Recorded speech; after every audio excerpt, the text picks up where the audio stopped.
everybody, I'm Latrina Patrick. Welcome to day 37 of our 90-day grant writing tutorial. Yesterday we talked about things you need to take into consideration when you are choosing a board for your nonprofit organization. And today I want to talk about how to go about recruiting those board members. The first thing you want to determine is how your board is going to be structured. So is this going to be an advisory board or is this going to be a governing board? So you need to determine which way you want this board to operate. It can actually be a combination of both. So you could have a board of directors that has, say, the CEO and the executive director that makes all the decisions, and then you have an advisory board that helps you with your vision and your strategies and in accomplishing the goals of the organization. So you could do a combination of both, or you could do either or.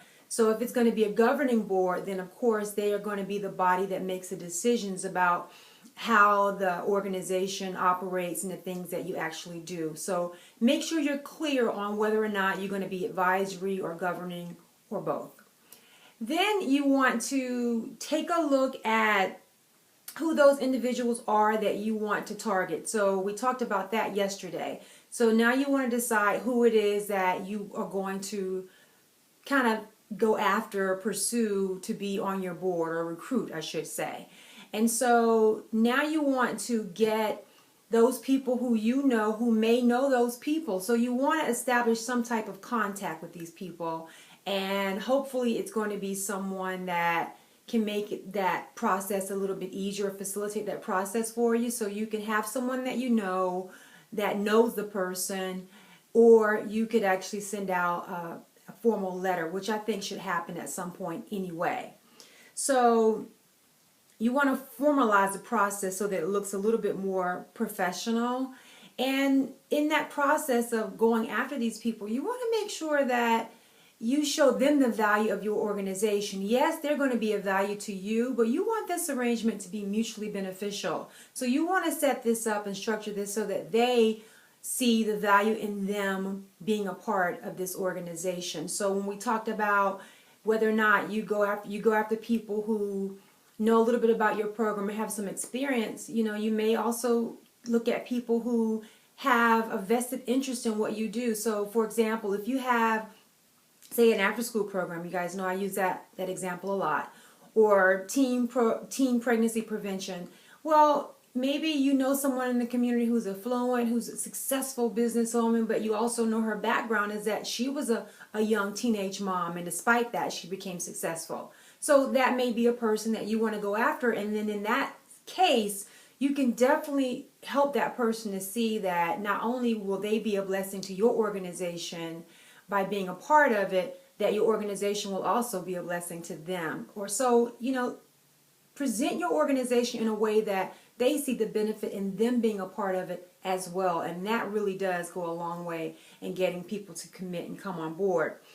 You also want to establish some guidelines and how the board is going to operate. You want them to know coming into it what the expectations are. So if they are going to be meeting once a quarter or twice a year or every other month, they need to be clear on what those expectations are so they can make an informed decision about what it is they are going to have to do in order to be a part of this board. So you want to give them as much information on the front end as you can so that there are no misunderstandings once everything is in motion. The last thing you want is to have board members that aren't showing up, or people that you can't depend on, and you certainly don't want someone coming up later saying, well, I wasn't aware that I would have to do this. So let them know what those expectations are.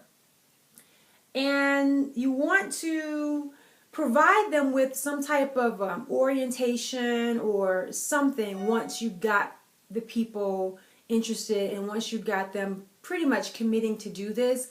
Make sure that you have some type of orientation, some type of process where people can come together and get an overall look at more about the organization, the people that they're going to be working with, and just what your objectives are going to be, how they're going to help, provide the strategy, just all those things. The bottom line is you just want people to know what the expectations are. You want it to be a formalized process, not too laid back, because you want them to respect the process and respect the organization and to want to be a part of the organization.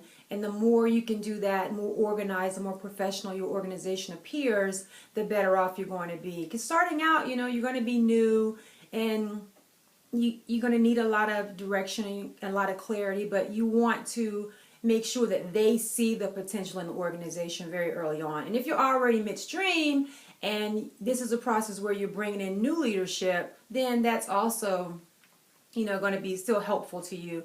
And speaking of that, when we talked about the expectations, make sure you also set in there the time that they are going to be required to be a part of this. So if their term is 2 years or whatever, you need to let them know that that's what the expectation is. Again, you want people to have all the information so they can make an informed decision. So that's really just a quick overview of some things that you can consider and things you need to do when you are trying to recruit board members. I hope you found that information helpful. If you have any questions or comments about anything that I've covered today, please leave those on my YouTube channel. If you haven't already, please subscribe to the channel and pass it along to anyone you think could also benefit from this information. Now, I also send out weekly email updates to let you know what's coming up that week in the tutorials. And if you want access to those, go over to my website, www.greatervisionconsulting.com, and subscribe to that.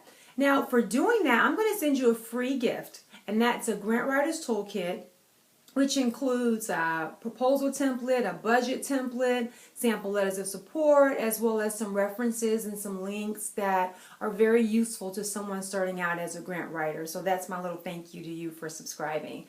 While you're on the website, make sure you check out my bio, check out my experience, and most of all, check out the services that I offer so that you can let me know if there's anything I can do to help you or your organization. I would love the opportunity to work with you. I hope you've enjoyed today. I look forward to seeing you back here tomorrow. Until then, see ya. Bye.